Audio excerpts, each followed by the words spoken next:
মুখার্জি বাড়িতে অগ্নিজিৎ আর গীতার মধ্যে দেখা যায় মিষ্টি কথা কাটাকাটি আর তর্ক। যেখানে গীতা বলে যে আমি এই বাড়ি থেকে পাওয়া সমস্ত মালপত্র দিতে এলাম, আর যেসব আমার মালপত্র ছিল সেগুলো নিতে এলাম। অগ্নিজিৎ বলে তুমি কি মাল মাল করছো বারবার। গীতা বলে এখনকার জিনিসপত্রকে সব তো মালই বলে, মাল দিয়ে সব কিছু প্রকাশ করা যায়। তারপর গীতা উপরে এসে আলমারি খুলে কোনটা তার নিজের আর কোনগুলো মুখার্জি বাড়ির সেগুলো হিসাব করতে শুরু করে দেয়। তারপর গীতা অগ্নিজিৎকে সাক্ষী দেওয়ার জন্য সিগনেচার করিয়ে নেয়, আর তাদের দুজনের মধ্যে খুব মজার একটা দৃশ্য দেখা যায়। আর তাদের দুজনের মিষ্টি কথা কাটাকাটি আর তর্ক খুবই জমে ওঠে। গীতা বলে যে আমি চললাম বিয়ে করতে, নিয়ে আসুন কাব্যাকে আপনার নতুন বৌমা বানিয়ে, আমি জীবনে ফিরে আসবো না, আর আমার শ্বশুরমশাই আপনার থেকে বেশি হ্যান্ডসাম হবে। আসলে গীতা এসব নাটকগুলো করে আলমারি থেকে লবির সিসিটিভির ফুটেজ নিয়ে আসার জন্য গেছিল।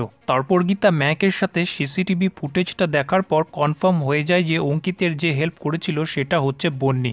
গীতার সোজা বন্নিকে ফোন লাগায় আর বলে যে আপনার খেলা শেষ, আপনিই বাড়ির জামাইয়ের হাত থেকে বেনারসির ব্যাগটা নিয়ে গিনির রুমের মধ্যে রেখেছিলেন। বন্নি বলে তোমার কাছে কি প্রমাণ আছে? গীতা বলে মস্ত বড় প্রমাণ আছে। বন্নি ভয় না পেয়ে বলে তুমি কিচ্ছু করতে পারবে না, তুমি এই বাড়িতে যাতে না ঢুকতে পারো তার ব্যবস্থা আমি খুব ভালোভাবে করব, আর কাব্যাই এই বাড়ির বউ হয়ে আসবেই। আর দ্বিতীয়বার আমাকে হুমকি দেওয়ার সাহস করো না, তোমার যা ইচ্ছে তুমি করতে পারো।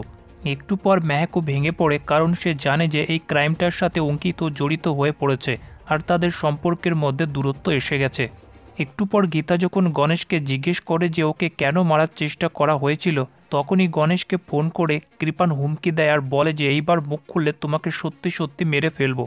যেটা শুনে গণেশ আরও ভয় পেয়ে যায় আর গীতাকে সে কিছুই বলতে রাজি হয় না। গীতা পঙ্কজের কাছে এসে জানতে পারে ওর বাবাকে যে ফোন থেকে ফোন করা হয়েছিল সেটা ধীমান শেঠের ফোন, যেটা অন্য কেউ ব্যবহার করে তার বাবাকে ফোন করেছিল।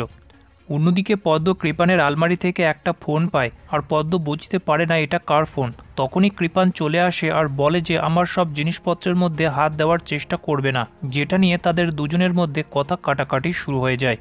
রাত্রিবেলা গীতা পঙ্কজকে নিয়ে কৃপানকে অ্যারেস্ট করার জন্য চলে আসে, যেখানে কৃপান বলে তোমার কাছে কী প্রমাণ আছে যে তুমি আমাকে অ্যারেস্ট করবে। গীতা প্রমাণটা তাকে দেখিয়ে দেয়। তারপর গীতা কৃপানকে অ্যারেস্ট করে নিয়ে যেতে গেলে পদ্ম গীতার মুখের উপর চিৎকার করে ওঠে আর বলে যে এই অ্যাডভোকেট গীতা এলএলবি, আমার স্বামীকে ছেড়ে দাও। পদ্মের এমন ব্যবহার দেখে গীতা হতবাক হয়ে যায়, আর গীতা পদ্মের উপর চিৎকার করে ওঠে আর বলে যে পদ্ম নিজের বুকটার সামলে কথা বল।